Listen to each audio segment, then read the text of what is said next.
Добрый день, мои дорогие друзья. Добрый день из Кишинева, с Буякана. Сегодня опять и снова хочу вам передать привет с Буякан. И решил кардинально поменять свой маршрут.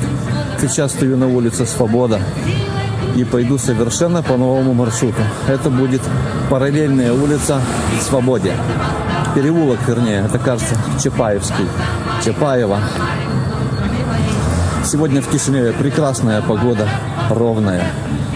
Солнца нету, но она прекрасна. Потому что, как говорят синоптики, нет плохой погоды. И нужно радоваться любой погоде. Улица Свободы. Начинаю с телефона. Сейчас перейду на Сонечку. Потому что сейчас поднимемся вот вверх по вот этому переулочку, он без названия, кажется. И с него вам улицу, вот мы на Свободе стоим. Вот она, Свобода. За моей спиной Жемчужина. Туда, в сторону Полтавки. Снимем вам легкий репортаж, позитивный, по дороге к Вове дальнобойщику.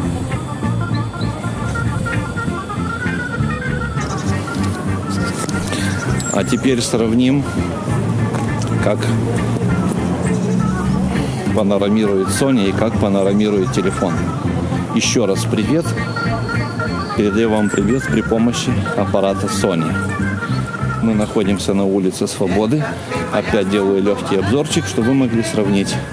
Кому интересно узнать кое-что о нюансах съемки телефоном и аппаратом, фотоаппаратом или камерой, пишите. Начинаем свое движение. Идем к Вове дальнобойщику. Вот еще раз улица Свободы. Мы поднимаемся наверх. Вот эта вот улочка такая. Если зрительно ее продлить, то она выходит прямо на бывшую Энгельса. Через дворы, парк 18-й школы. С левой стороны когда-то был маленький скверик, такой уютный, где дом с сосиской. А ныне моя любимая парикмахерская, где я стригусь. И вот здесь это один из первых новостроев таких с хорошими квартирами и гаражами на первом этаже. Погода, сами видите, прекрасная. Где-то 16 градусов, очень ровно, нету ветра. А я что-то испереживался, что замерзну. Вот уже травка, очень красиво. Видите, травка как полезла. Цветочки распустились на плодовых деревьях. Вот этот двор мне нравится. Вот эта елочка. Вообще мне нравятся хвойные породы деревьев. Что-то вот я пока сидел, попил кофе в магазине, хотел вам столько сказать. Что-то все мысли улетели. Просто наслаждаемся буяканским, одним из красивых буяканских переулков. Весна в Кишиневе. Очень красиво. Алла Петровна из Харькова. Привет вам большой. Тамара Добрева. Привет из России, которая уральский испанец. Олег Морозов. Тебе привет. Анатолий Ивченко из России. Татьяна из Баш из России. Татьяна из Баш. И Анатолий Ивченко. И особенно Виталий Ючковский, которые первыми откликнулись и поддержали канал. Не надо лаять. Ты сбиваешь сыва.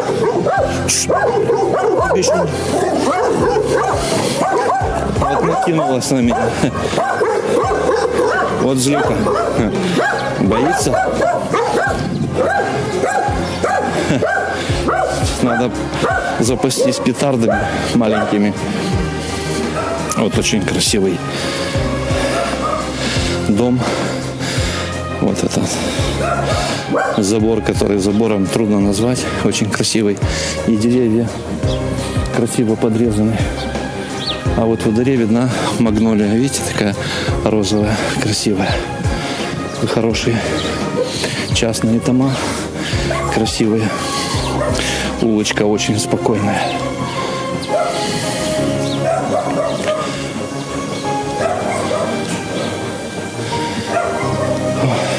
Так, просто идем к Вове. Если удастся, поснимаю вам наше чаепитие, кофепитие.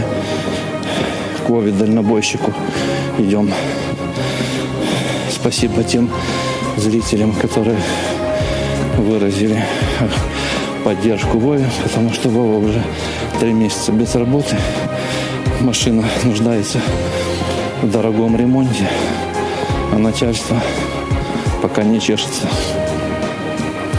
И Вова по этой причине без работы пока. Соответственно, я не могу никуда с ним поехать в командировку.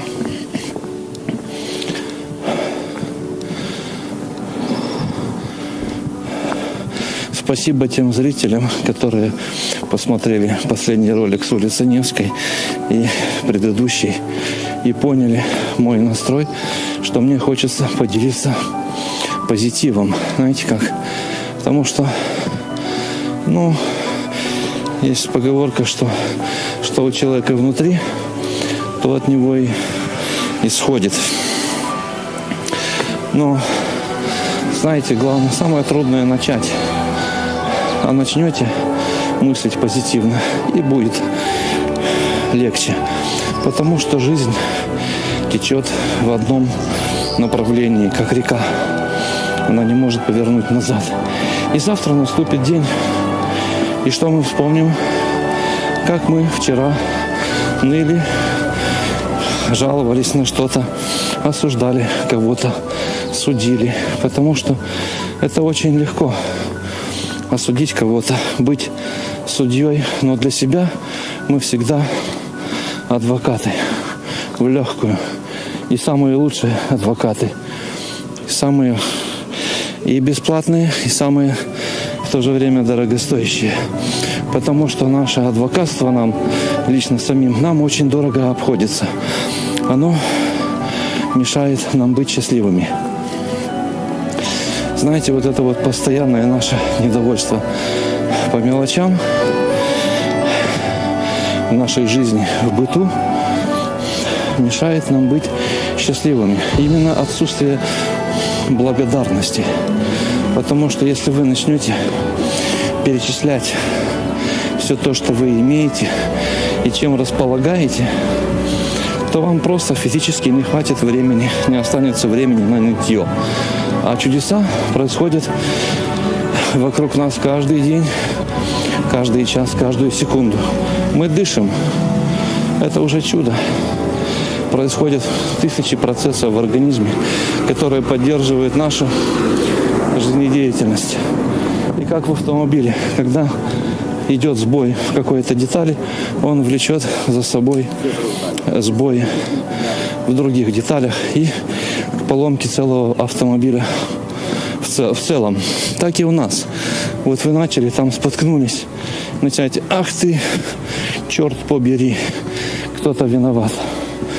А вы задумаетесь, почему это? Почему к вам пришла какая-то болезнь, какая-то проблема, которую я не хочу назвать проблемой, а просто задача, которую можно решить. Как говорят болгары, проблем нет. Проблем только когда вы под землей. Вы ничего не можете сделать. Пока вы живы, вы можете обратиться к Господу, и Он всегда вас услышит, потому что мы Его дети. Знаете как? В горе это горе. И когда оно наступает, нужно обратиться к Богу и доверить Ему решение спасения. Постепенно мы приближаемся к Вове дальнобойщику. Я уже вижу нашу BMW Артема, сын Вовы. Он что-то там делает с ней. Мы приближаемся. Я думаю, Артем не будет против, если я сниму его BMW, который, вы знаете, по репортажам прошлого года мы с Вовой ездили, по задачам, связанным с его тягачом, то в промку, на стоянку, то за документами, то за запчастями для тягача. Надо на чем-то передвигаться. Вот мы передвигались на этой пятерке.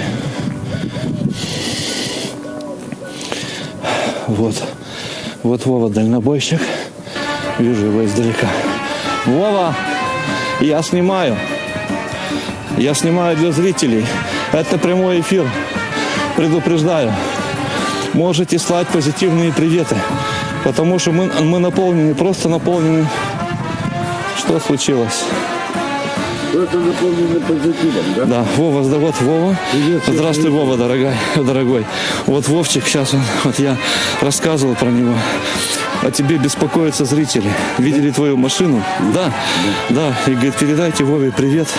Крепитесь, мы вышлем денег на ремонт. Вова рассмеялся, потому что ремонт сколько? Где-то 5, 7 еврейских рублей. Так, Превратил очень большое видео, теперь помощь будет руками? молоком. А для чего?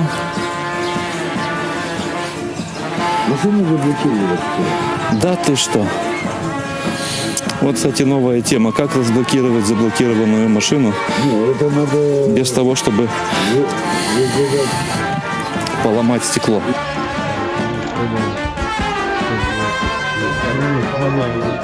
Да, конечно, вы поняли.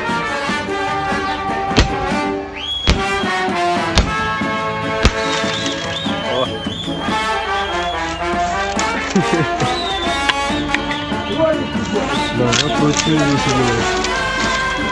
Это вам не игрушка.